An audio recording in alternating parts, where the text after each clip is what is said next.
wasn't going to do this. I felt quite sick when I read the invitation from the charity. I didn't think I could do it. But then I remembered a few years ago being with a couple of mums on the children's cancer ward when we'd found out one of our friends' children had relapsed again.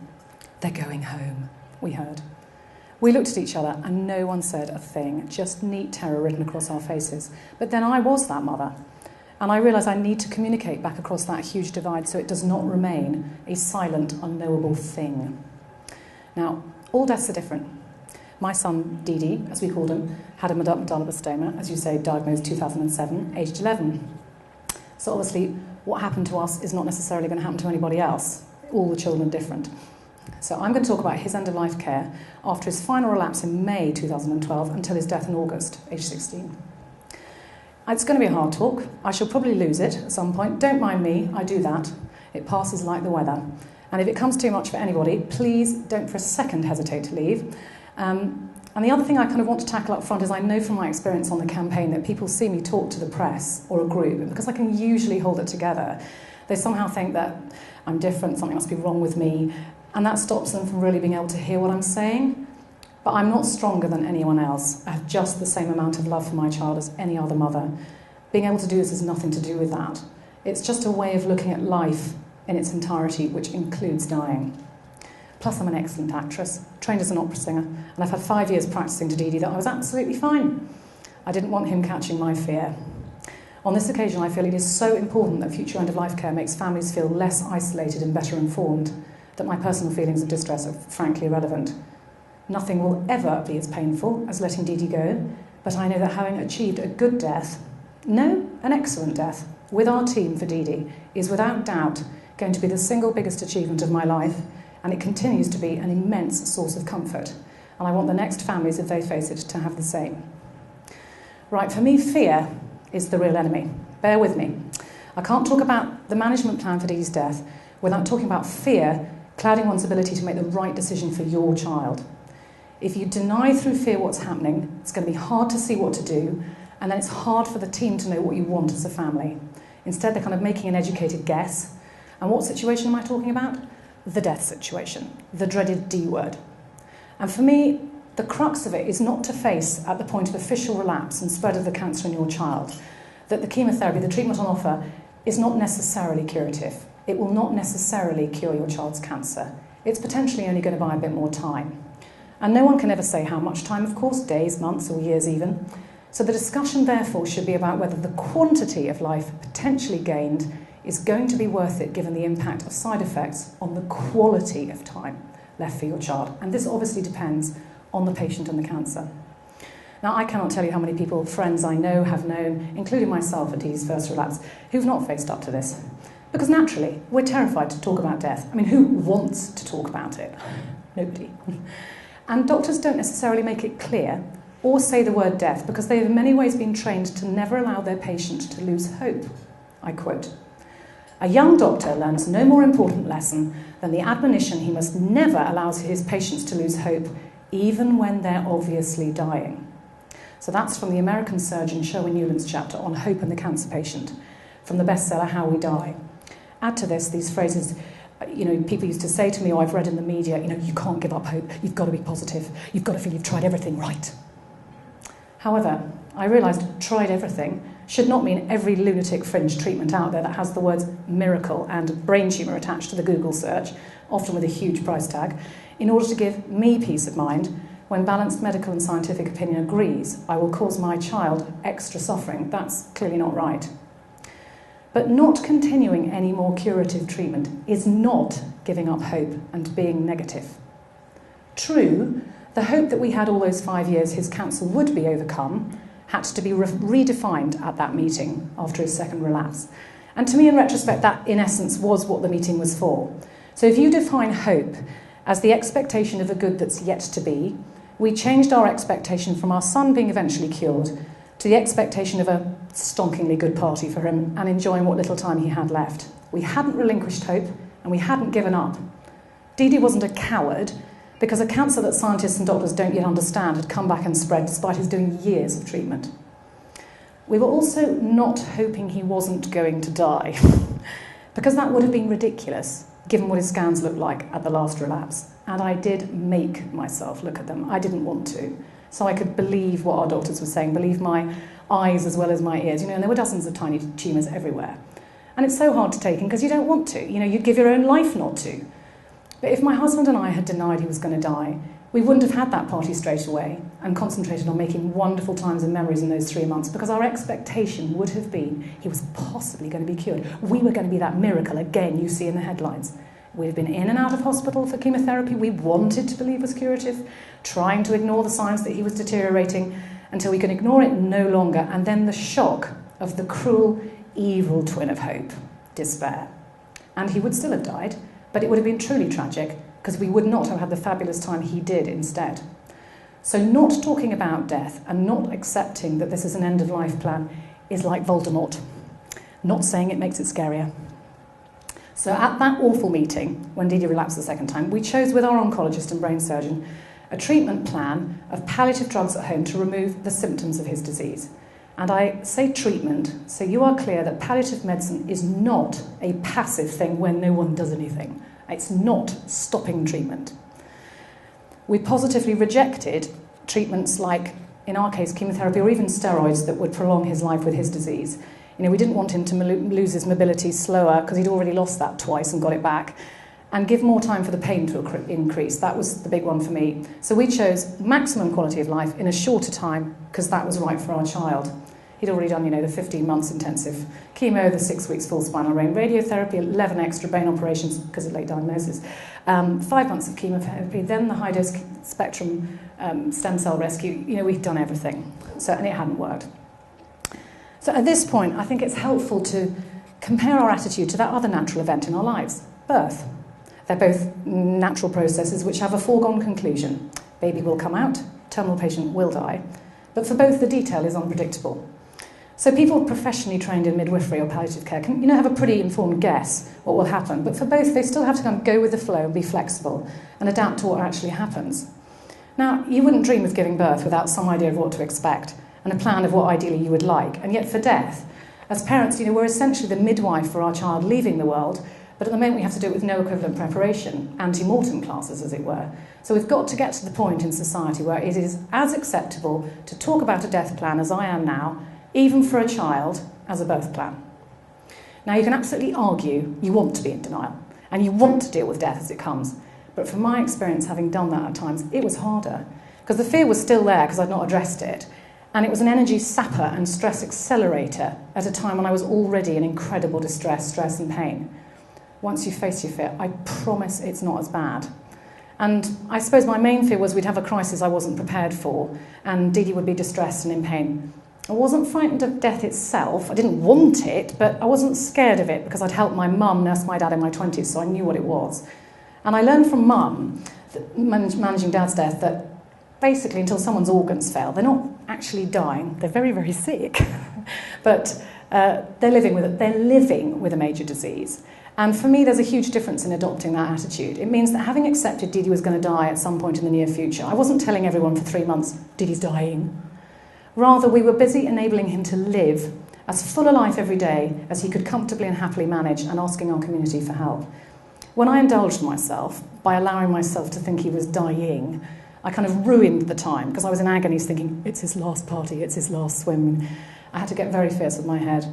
And I now know this state's called anticipatory grief, and of course is entirely normal.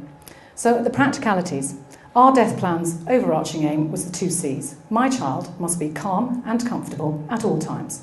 So to achieve that, we had needed to answer at that final meeting. A, given our child has limited time left, what does he want to do with it? B, given our child has limited time left, what would be the worst way we could spend it? We all knew the answers. He didn't want to spend any more time in hospital, having any more procedures. That would be the worst thing. He loved home, studying science, flying birds of prey, playing with his sister, arguing with his younger brother, watching movies, driving me crazy, planning delicious meals and then constructively criticising them, and talking to his friends. That's how he wanted to spend his time. He also followed the teachings of Buddha, life is suffering, etc. So again, the idea of death for him didn't frighten him, but the process did. So he did ask the night we got home why he couldn't just take a pill straight away if he was going to die soon anyway, and the doctors couldn't do anything. Very good question. So I decided not to try and explain because it's going through the House of Lords and it's still illegal, la la la. But rather to allay his fear of the unknown. So I basically said, do you remember the other 3 times you've nearly been dead? So of course he didn't, because he was completely out of it. So I said, right, it'll be the same, you won't know. We'll have all the medicines to make sure you can't feel anything. So until then we can just enjoy ourselves and party. That satisfied him. He didn't ask any questions about death after that. My friend's 6-year-old, who died of a brain tumour 18 months before Dee, he never asked if he was dying, as at 6 it clearly didn't occur to him to ask, and neither did his siblings, because he was alive until he wasn't. You know, just follow the child, was what his mum said to me. And in the end, it was she who gave me the confidence to truly not be scared and keep going at home. Her boy died at home with his similarly aged siblings with him and his parents. And when I heard that, I thought, if she can do it, I can do it. I know that's right, for death to be a big event, but one within the framework of a normal family life. So the role of our clinicians and nurses, the multidisciplinary team led by Southampton, was to medically support us at home. You know, we weren't sent home to a vacuum and left to fend for ourselves. And the first thing that happened was the meeting with our palliative paediatric oncology specialist nurse. I was determined not to have crises. We'd had a few with my dad. So I needed to make myself ask what I could reasonably expect to happen as his disease progressed. And I know it's so hard to hear ahead, but I didn't want to, but denying it wasn't going to make it go away. And it was the summer holidays, there were loads of kids around, I wanted to know what was going to happen. I was adamant Dee would never go back to hospital. And at this point, the nurse remarked, it was much easier to make a good plan when it was clear what the family wanted. So this meant immediately, because I didn't want him going back in hospital, that our telephone number was flagged as a 999 call. So if we needed to call an ambulance, they were only allowed to stabilise him. They were not allowed to take him to hospital. And if you don't have it in writing, they have to by law. And that would have been a catastrophe for us. I also signed a do not resuscitate order because it would have prolonged his suffering. Not sure whether the nurse would have asked me this directly, and I know I did because we'd had this discussion around the kitchen table in sort of non-stressful times after my dad died, and my mum's very clear about that kind of thing. So I can't imagine how you could make that decision in a crisis if you've never given the idea any thought before, and that's why talking about all this is so important. It's inconceivable to me that our medical team could have guessed what our crazy family would have wanted if we'd not discussed it with them. And finally, we weren't going to have any more scans because it was an hour and a scanner, 2 hours round trip away to find out what, more and more cancer. Well, yeah, So my main worry, as I told the nurse, was potential seizures, which I'd not had to deal with before. And she told me exactly what to expect, so I could warn Didi's siblings or anyone who visited. I was given all the medication we might need, told if it didn't work, call an ambulance to stabilise him, blah. And in fact, in the end, we never had those violent seizures. He just had absent seizures, so that they were much easier in a way. I know other mothers who've had other ones. And that was what I needed, really. When he had an absent seizure, my GP called those an event, and I'd ring the telephone number given to me by the team, and someone was on call 24/7 to respond. Who knew us? I was so knackered to try to explain what was going on would have been impossible. And that's what I needed. Reassurance, and then information what might be needed drugs-wise if it was a new symptom. The drugs were then delivered to us by our practice. So that basically essentially meant an ever-increasing dose of painkillers and anti-sickness medication, and they completely did their job. If everything was stable, I just called the specialist nurse on a Friday first thing to say how we were doing. And before Dee's dementia took hold, he used to instruct me to tell the team he wasn't dead yet, which caused a lot of amusement, as you can imagine. The multidisciplinary team meeting was held straight after that call, and then they would adapt it if they needed to, and that's how it worked. And I just wish I had a video of me doing that meeting with that specialist nurse at home. I could have shown you in physical proof my relief that the things I was worrying about could be sorted. The information was so empowering. I wasn't just going to be reacting to medical events because we were prepared. And then really things only changed really the last couple of weeks. He had no short-term memory, didn't know who anyone was or what he was doing. But crucially, what kept him calm was his body knew it was at home and was on autopilot in a way until the last seizure. And that's why being in a hospice wouldn't have been appropriate for him, as his body's autopilot wouldn't have known where it was. But I now know you can have hospice care at home, which would have been perfect. Dee started to wander at night and I couldn't cope anymore. So the team called Marie Curie, and then we had the same couple of nurses alternating most nights. And it's true Marie Curie do not usually nurse children, but said as he was 16, and crucially as there was a clear plan in place, they could help. It does make me feel slightly sick what would have happened if he didn't have a clear plan. The last seizure 4 days before he died, made it clear it was no longer safe for him to be up and about because his legs no longer worked because of his spinal tumours. And that was the only occasion, it was the only occasion in those months when he did get distressed. And I knew I was out of my depth, made the call, district nurse and my GP came straight over, and we had a little syringe driver injectable medication because he couldn't swallow anymore. And I think that's always the hardest part. It's the unknown of changing from one state of care to another. You've got to work out what's happening and then decide what action to take. So once he was sedated, it was such a relief he was calm again. And the final worry was that my husband and I would somehow not be there when he died. So I was terrified to leave him for a second. But again, you see, experienced nurses reassure. Nights when the Marie Curie nurse arrived, we'd brief her, she'd assess him, and then tell my husband and I to go to bed to rest, and she'd wake us if anything happened. So in the end, the morning he died, my husband and I and his brother were there with the Marie Curie nurse, with extra backup for my mum and sister. His sister had gone on a birthday sleepover she didn't want to miss. Fair enough. And I know Didi was completely happy, as the last thing he'd said 4 days before was, "I love it here." So we knew we'd done absolutely the best job for him. So what I really want people to know is you must not fear. Grieve, oh, yes, the grief of letting your child go, of understanding and accepting, but not fear death itself. You are not alone. If I can do it, you can do it. The American theatrical manager, Charles Frohman's last words before drowning in the Lusitania, May 1915, "Why fear death? It is the most beautiful adventure in life." And I believe Didi understood that. Thank you very much.